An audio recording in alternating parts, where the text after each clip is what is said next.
Diyan magsisimula yung mga langaw na tapuan nila at kagatin nila ng kagatin, sipsipin yung mga galis-galis na yan hanggang sa maging sugat.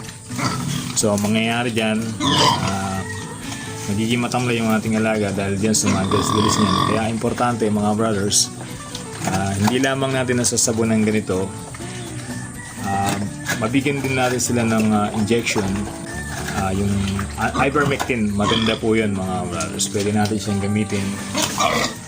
Siguro ang timbang nitong ating alaga ay kulang 100 kilos. Pwede natin ibigay sa kanila yung 3 ml injection para sa kanila.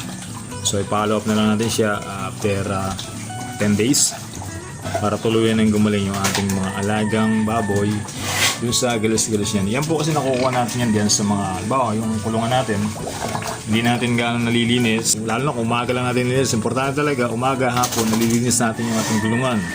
Kasi po mga brothers, kung umaga lang, siyempre sa bandang tanghali, doon iihi yung ating mga alaga, nahihigaan ng ating mga fatteners yan. So dahil nahihigaan nila, kumakapit sa kanila yung mga dumi-dumi na yan. At siyempre, yung mga dumi-dumi na yan, yun ang magtatawag ng langaw para tapuan sila. At the same time, yung mga parasites na yan nasa loob ng katawan ng ating mga fatteners, yun yung mga nagkakaroon niya ng parang bukol-bukol kasi mayroong mga parasites po dun sa loob ng kanilang katawan. Kaya importante ma-injection na natin sila para sa internal o sa inner ng kanilang katawan. Doon mapapatay yung mga parasites na yan na nagbibigay ng galis-galis sa kanila. Yun lang ako kasi nagpapalala na lang po yun dinadapo nila para maging sugat. At syempre dahil magiging sugat yan, masakit yun para sa ating mga alagang baboy. Tatama rin kumain, matamlay, kasi nga po meron silang nararamdaman doon sa kanilang mga balat kung saan makati at minsan mahapdi yan syempre dahil mga sugat-sugat po yan. Kaya importante, linisin natin yung ating kulungan umaga, hapon, at linisin din natin yung ating mga alagang baboy sa pagkaganyan. Katulad nito, sasabunin natin sila mga brothers. Para yung sabon na to ay ma-prevent natin yung ating mga alagang yung mga langaw na dapuan sila at aatakihin nila yung mga galis-galis na yan o yung sugat na yan, lalala yun. So sa pamamagitan nito, nilalagay natin sila ng proteksyon na sinasabon natin sila, napipigil natin yung mga langaw na huwag dumapo dun sa ating mga alagang baboy para lumala yung kanilang galis-galis o yung mga sugat na nandun sa kanilang pangangatawan.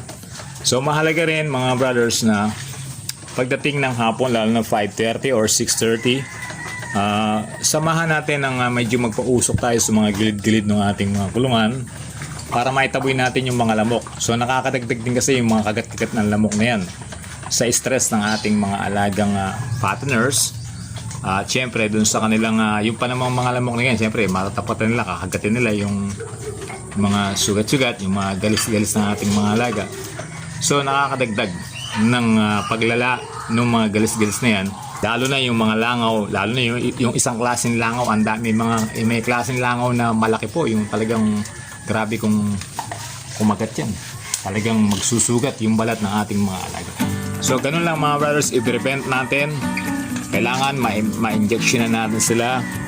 Yun po yung ginagamit ko, yung ivermectin. Tapos linis natin na mabuti yung ating kulungan umaga, hapon. Huwag nating hayaan na nai-stack yung dumi niyan sa loob ng kulungan para hindi na makadagdag ng pagtawag ng langaw yung mga dumi nila at saka yung kanilang mga wiwi. So sa pamamagitan noon, mapiprevent natin yung mga galis-galis na yan na dumadapo sa ating mga alagang baboy. Yun lang mga brothers, at maraming salamat po sa inyo. Subscribe niyo po yung ating channel, My Brother Is Not a Pig. At marami pa po tayong pag-uusapan patungkol sa pag-aalaga ng ating mga alagang baboy, especially po sa ating mga breeders, sa ating mga inahin po. Maraming salamat po sa inyo. God bless po mga brothers.